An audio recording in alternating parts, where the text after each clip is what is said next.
Why this movie was the best, why this movie represented you, why this is whatever, you know what I'm saying? Like the attachment that we'll have to said thing, and we'll think that it is us. Roll me, Mac.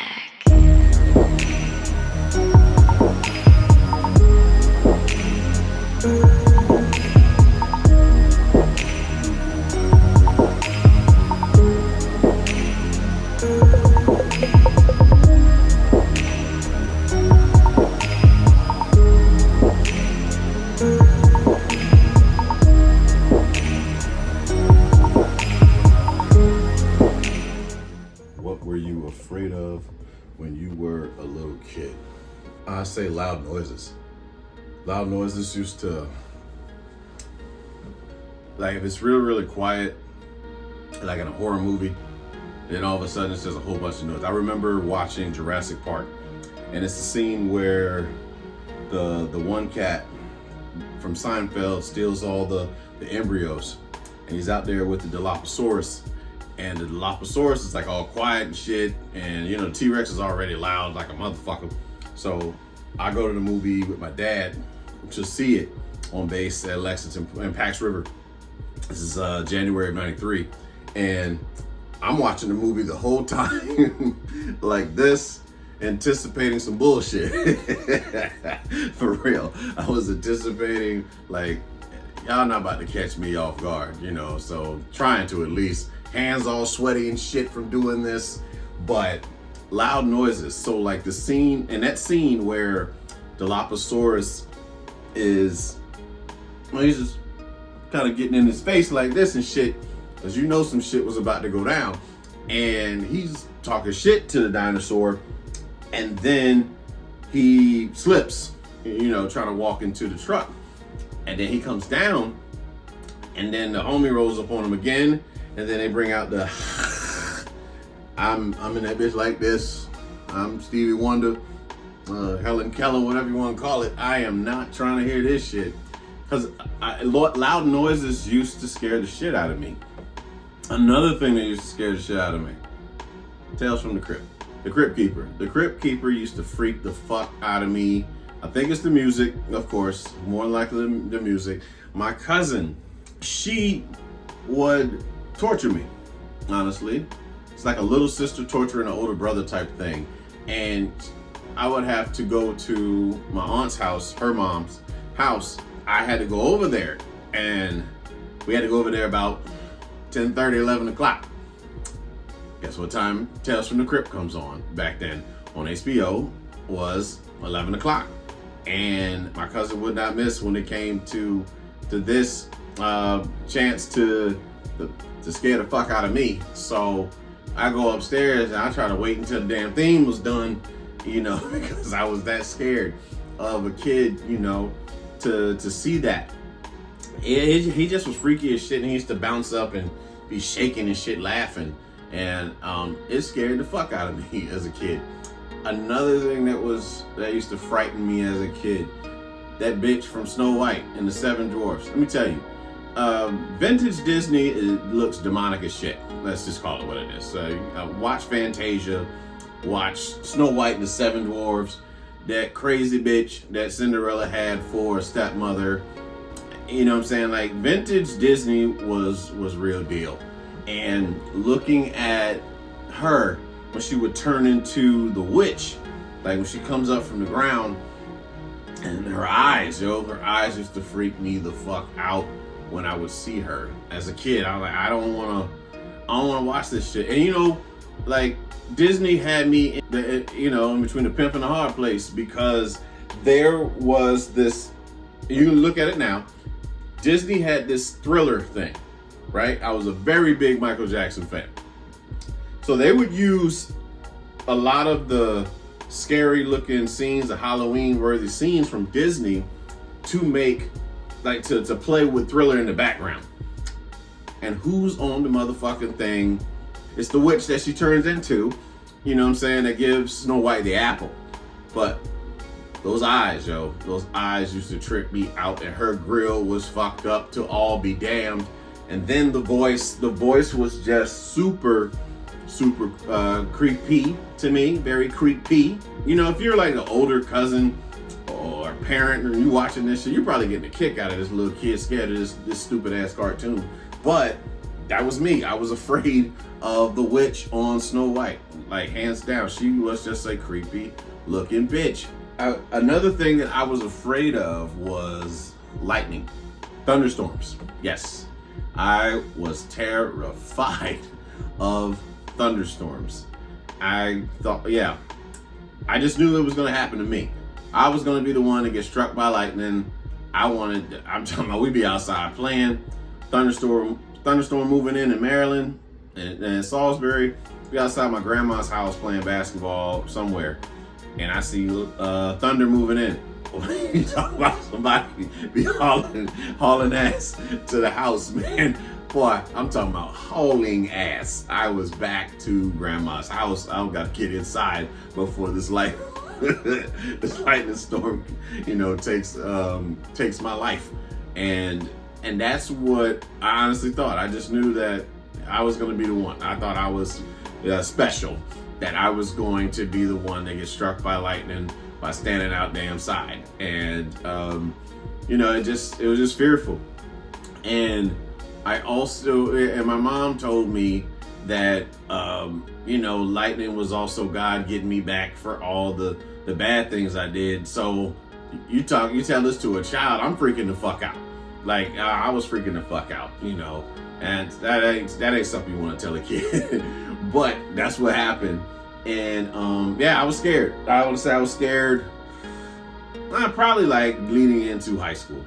Don't get me wrong. Living in Florida, it's understandable if you are concerned. I won't say you're scared, but it's understandable if you're concerned about being struck by lightning, because lightning in Florida is wild. Tampa Bay has that as their mascot for a reason, for the hockey team. And what I'm saying, it's looking at it as, just a precaution of, like, being very mindful where you are. I mean, it was one time where me, my best friend, his family, and Karumbe too, from those who remember the J.E.T.Sense podcast when it first started, me, Karumbe, and Sugar Booger, his wife, we were riding to Busch Gardens, and a lightning struck right in front of us, like on the highway on 75, to the point where me and Bird had to call each other. Me and my best friend had to call each other up and like, yo, you good? Because he don't play about lightning, and I damn sure don't play about lightning. But like, those things were, I look at it now and laugh. That's why I'm able to laugh at it now. But those are the things that used to scare the shit out of me when I was a kid.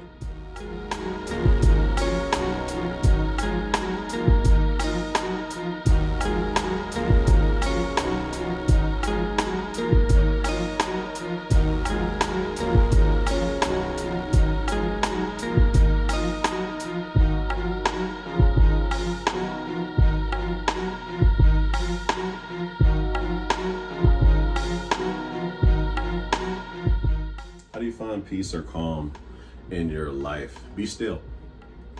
Honestly, be still, focus on breathing is the short version of it all. But mindfulness, practicing mindfulness is how you get calm and peace, and removing shit from your life too. And if it doesn't serve you anymore, remove it, is how you maintain peace and calm in your life. Because a lot of people are battling things mentally, but that has nothing to do with you, but be kind, when you meet people, because you never know what they're going through. At the same time, do not let them project their insecurities onto you. I know you've heard that. If you watched this, you've heard me say it more than once. Do not allow somebody to project their insecurities onto you. You're not responsible for their happiness. And, if they choose to be upset, if that person is upset, they chose to be upset. If they're angry, they chose to be angry. Now, could your actions provoke said anger and being upset? Sure, it can, but that's still a choice by them. You know what I'm saying? But just don't go around trying to project you onto people. Practicing calm and obtaining peace in life. A book. I like to listen to a lot of like spa music, you know what I'm saying? These days, spa and classical, easy listening, everything that raises your vibrations. That's the best way to put it. Instead of lowering vibrations, loud music, alcohol, excessive alcohol, that is. But I learned that by listening to easy listening stuff, allowing your brain to relax, not trying to solve 7 problems at once, because your ego gets in the way, and your ego has you thinking that you got to do. It's all on you. You're the one that has to do everything. You're the one that has to make all these things happen. You're Superman again, and that's tapping into your wounded inner child, is wrapped up in being Superman or Superwoman to all your peers, and you weren't supposed to solve everybody else's problems. You were supposed to deal with your own, and sometimes you just get caught up in doing and getting back into the mold of doing what you did when you were younger, and you wonder why it comes so natural for you to do it, because you've been doing it that damn long. You've mastered it. It's something that's been practiced a lot of times. But finding peace is removing yourself from everything. Yeah, remove yourself from everything. Just find a place to be still. If you got a nice patio area, like in a patio, sit in a chair, just take in nature. Nature's very restoring. Nature's very healing. So being able to go to the beach and just sit, and don't necessarily have to play anything like music. You don't have to read anything. Just sit, be in nature. If you got a trail that you're able to go to, be able to go to a trail, take in nature, and take a weapon, because I'll be damned if I'm gonna let wildlife attack me. But that's just me. And also just to be present. Focus on being present in the present moment, and realizing that you don't have to be everywhere at once. You really don't have to be everywhere at once. There's times for you to just be the self, put yourself first. You were trained and you were taught to put everybody else first. And a lot of us that suffer from, I don't say suffer, but choose to live that way because of the programming that you once had, where you had to be everything to everyone, and it had to be done right the first time, or you would not receive love. At least that's what it felt like. It might not have been the intent of the individuals involved, but that's what it felt like. So our interpretation of it caused this perfectionist mindset. And how can you rest when you'll never be perfect, is a question that one must ask yourself. So you have to be okay with mistakes. That's another thing of practicing calm and peace, is being okay that you're gonna fuck up, but to learn from said fuck ups. And not everybody wants to learn from their fuck ups. So a lot of people really do live life as if they're not able to make any mistakes at all. I know I lived that way for some time, and certain jobs just don't. You're not able to afford mistakes. Airplane pilot, cop, firefighter. Sometimes I say in the medical field too, but lawyers. Finding calm and peace. How do I find calm and peace these days? Just really a healthy conversation will do it too. Being able to vent. I find peace and calm in this room as I record these episodes. It's everything that's inside my head. It just comes out. Like, honestly, any question given, there's no script. There's just, well, it's off the dome. Whatever comes out is what comes out. And my head's full of a lot of thoughts. Yeah, constantly in rotation. But it's learning to not be so attached to those thoughts. Observe them, not absorb, and let them pass through is another method, another healthy method. It's like recognizing your thoughts, but recognizing that they're just your thoughts. They're not your thoughts. You know, don't attach yourself to your thoughts. Don't attach yourself to your accomplishments. Don't attach yourself to your mistakes. Don't attach yourself to your identity. Don't attach yourself to the things that you love. For instance, how one can defend a artist, a player that they've never met before in their life, but believe that they're part of them. You know, like being able to get upset with somebody that you actually know about somebody that you've never met is asinine. But we've all done it. You know, whether you're defending a sports team, whether you're defending why this artist was great, why this artist was shit, why this movie was the best, why this movie represented you, why this is whatever, you know what I'm saying? Like the attachment that we'll have to said thing, and we'll think that it is us, but it is solely made just for entertainment. That's it. It's solely made for entertainment. But a lot of times when we attach ourselves to those things, we absorb that energy. For instance, like a lot of the, let's say like the R&B singers, the R&B, like the female R&B singers that make a lot of those records about breakup and heartbreak and how they so torn down and all this other shit. And then you get a crowd of women who have been through something similar, taking on those very same emotions, or even just a woman in general, you know, even man too, you know, but I think more so women with these records, because that's what the song subject is on, like a woman having her heart broken by, you know, said man, a particular type of man that this particular type of woman likes to go for, and then groups them all together with the rest of the men, even the ones that would necessarily treat her how she wanted to be treated. He just doesn't look the way that she's attracted to. But I digress. But getting back to the subject, so like you have those women like attaching themselves to the pain of another woman. It ain't got shit to do with her. Her relationship would be fine, but then she'll watch a movie that got something where a woman got hurt. She'll listen to a song where a woman got, you know, hurt, and then turn that pain to the person she's seeing, who ain't had shit to do with it.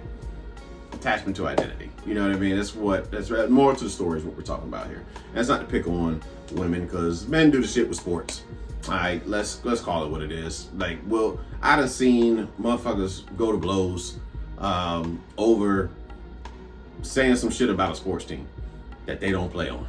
It's just retarded. It's asinine. And I would put that, like I said, I would put that in the same category as women who take on other people's trauma, other people's pain, other people's story, and just get drained by that shit. No, thank you, man. I get it. You can relate to something, but don't sit and dwell in it. Honestly, don't do that. Don't do that to your spirit.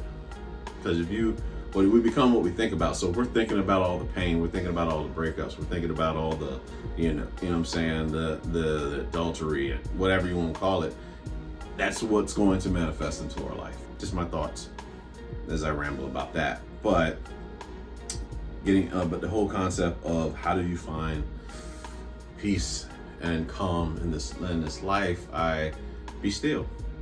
Like I said, remove myself from anything I believe my ego is attaching itself to. It's really it's all rooted in the ego. The ego is your is your best friend sometimes and your worst enemy at the same time. And it's important to understand the balance between the two. So like when you're at work and you know your shit, let your ego shine so that you can do your work better. But when you go through something and it doesn't go the way you plan it out, your ego comes into play, and it, it's like a self-talk, it's negative self-talk, and then your confidence goes down, and it's all your ego. It has nothing to do with you on the inside, what you can actually do. It's about your ego, like having a fixed mindset. You made a mistake, so now you're defined by that mistake. No, you just learn from it. You just keep moving forward and doing the best you can. Do it, practice until you master it. Just like you've done anything else in your life. Everything you've done has been practiced, has been mastered. You've mastered talking bad about yourself. You've mastered thinking that you was the shit. You've mastered beating that video game. You've mastered listening to all that music and knowing when it came out. You've mastered watching these movies and knowing the actors. All this is practice. Everything we do is practice and then mastered. So just focus on practicing things that are beneficial for your mental so that you can perform at your best, whatever you do in life. Whether that be as a mother, whether that be as a father, whether that be as a worker, whether that be as a brother, what have you. Change the label, whatever it is, practice so that you can master that. So find the peace, find the calm, sit in silence, focus on your breathing, and just continue to work towards being a better person.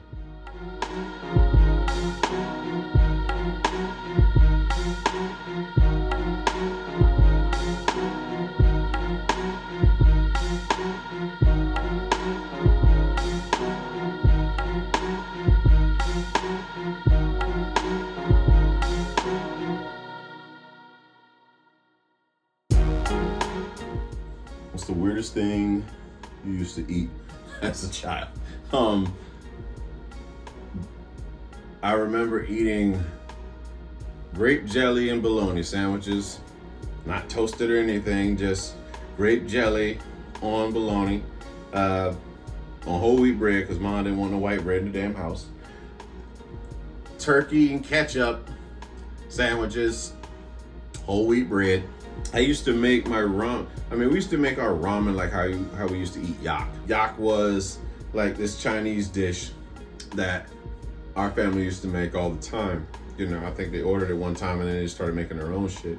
But when you get your ramen, you take the whole pack back then. I take half now because, heart and sodium levels and shit. But half the pack, soy sauce, vinegar, and ketchup. So it was made just like yak. I look at those things as, I say weird. I've been around other people's houses and seen them make ramen. Some people use eggs and they really get decked out on your shit. I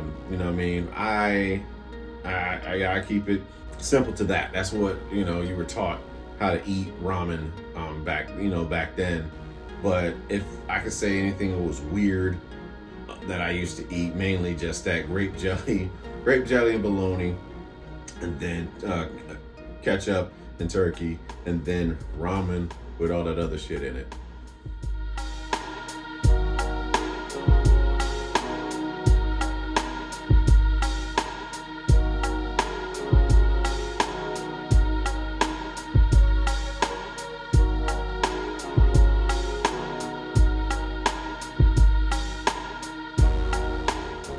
One thing you've learned this week. I've learned that I have outgrown a lot of parts of life that I used to value. What I mean by that is, so I went home to visit my best friend and our family, and we went out to Brickell, in Miami. For those back home, shout out to everybody back home who know where Brickell is. And people who know what Brickle is and wherever else. Shout out to everybody that knows what damn Brickle is. But like being out there, watching various phases of your life that you once lived in Miami. 22-year-old you, just, not a clue of how to live, not a clue of how to talk to women, not a clue of how to carry yourself as a man. Then to see 30-year-old you who has been seasoned by being out there and then just caught up in the moment of trying to be out there, trying to be wherever the scene was. And then to have present day you who is accepting that it was its time. You were there to experience the moment. You were there to learn from the various things that occurred during that time, and just being mature and recognizing that it's just about being with the folks that you're with, not so much trying to figure out who's out there. FOMO, like the fear of missing out, diminishes as you get older for some of us. Yeah, you know what I'm saying? I'll say for some of us it diminishes, but some still want to be a part of the scene and feel like they missed out on something because maybe they were parenting early and they didn't get a chance to live like the nightlife. But yeah, nothing of like being out with the people that you value and realizing that I'm tired of shit and it's 2-3 in the morning and I'd rather be home. I'd rather be home laying down, you know what I mean? Or working on some project that's going to build towards wealth. And that's what it was. It was like an inspiration that, okay, I made the right decision by leaving this behind for me. I'm not saying it's the same for somebody else. But when I made that decision after reading Rich Dad, Poor Dad, that I was going to leave Miami, a place that I love, and I, will want to spend the rest of my life here. But in order for me to get to a particular lifestyle a lifestyle goal that I have set for myself, it required me to leave. So I did, and it panned out. I believe it panned out pretty well because those goals that I set out there really have been coming to fruition. So when Earl Nightingale says to, people with goals know where they're going, and and they become successful, I find that to be very true for me, And so to work at things, to work towards things, and to see them, come and to see them come to reality is very inspiring.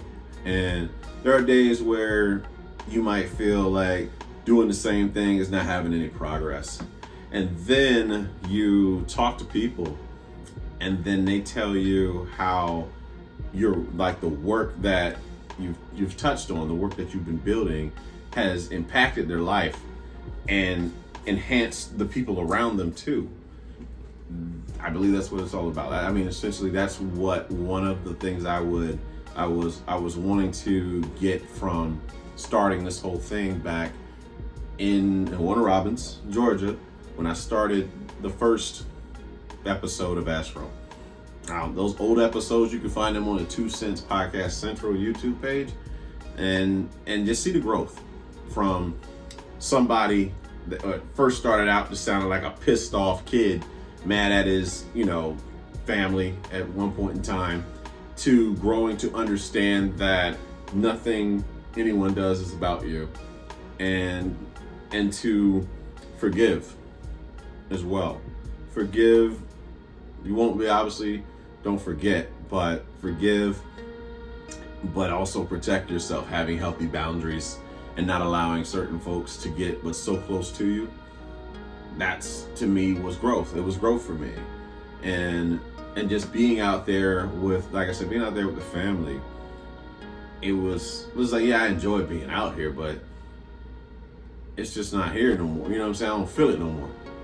And finding loud music to be annoying, and just seeing certain behaviors is it's just not for you anymore. But still having a great time though, being out there with those that you love. That's really what I gathered from it, and to get inspired by seeing different lifestyles, and what it means, like, for ownership, or being able to give somebody a break from a business that you built.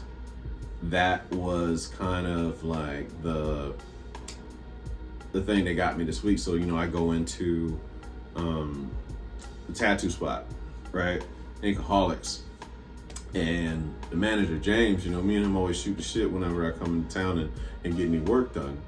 And he's the manager of Inkaholics. You know what I'm saying? Like, inspiring to me. Giving all these people breaks that, that have artistry. They have a gift of being able to draw, literally, draw on you and create art, create beauty through tattoos. And he's able to decide who gets paid, what, paid this and paid that. And that to me is inspiring, because you built yourself up enough to know that you can help other people that you value, you know what I'm saying? And the camaraderie between all of them is just so dope to see that. And it gave me ideas as far as what I want to do, or what I'm going to do, rather, for myself, and what that means of giving opportunities and breaks to others at some point in time. But for now, I got to put my own mask on. So just continuously working towards that. But no, it was enlightening. It was enlightening being home on many levels, mostly just inspiring to continue to work on what you've been working on, man. And staying consistent. Staying consistent is, it can be challenging a lot of times. That's why it's good to practice repetition.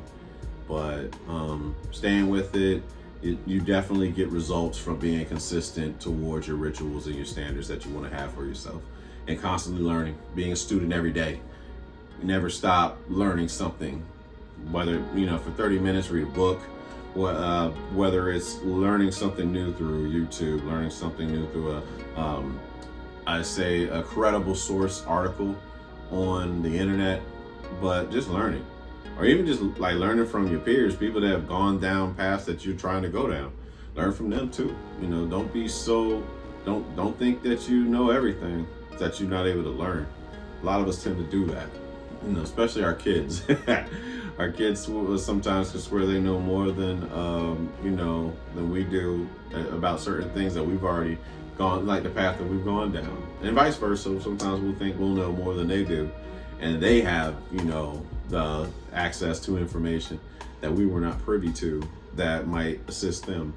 So it's just about being a student, coming into a conversation with your cup empty, so when somebody has something to pour into you, you're able to take that on. That's a Bruce Lee parable that to talk about that. So I learned a lot this week. Very grateful for the time spent with family. Very grateful to see others in business, to see how customer service and all these different things, how to talk to people, how to engage with the customer. It was very, like I said, very insightful for me, and I got inspired, and I'm gonna take that in stride moving forward on some other shit. But that's it for this episode. Much appreciation to everybody that watches the show. Do me a solid, hit like if you're watching on YouTube or Facebook.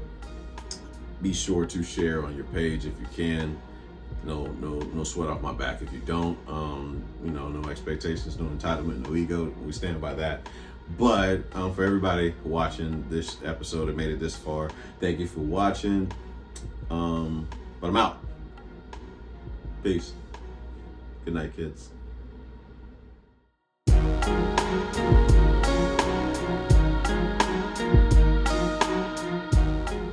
How did you get the name Romy Mac? Okay, So, mentioned earlier in the episode was a family member who used to scare the shit out of me with the Crypt Keeper. That is how I got my name. My cousin Shyla Miles, author Shyla Miles, and I call her Tiff. She came to visit me in 2010 when I was living in Miami, and we would just get together and just kind of do our own shit. And I wanted to take her to the mall, so I took her to Dolphin and just walking around, food court, just what have you. And then we would come home and get ready for like going out. And I thought I was hot shit back then. I was feeling myself just a little bit in my mid-20s. So I was getting dressed for, for the club. We was about to go to the Hard Rock. We were gonna go to Passions. I'm like recording her, or she's recording me, one of the two. And it just came out, she just said, Romy Mac, last name being McAllister. And the family knows me. Anybody that's family knows me as Romy. That's what they call me, because me and my dad both have the same name. So I get called Romy. And my mom's side of the family calls my dad John, whereas my dad's side of the family calls him Bunny.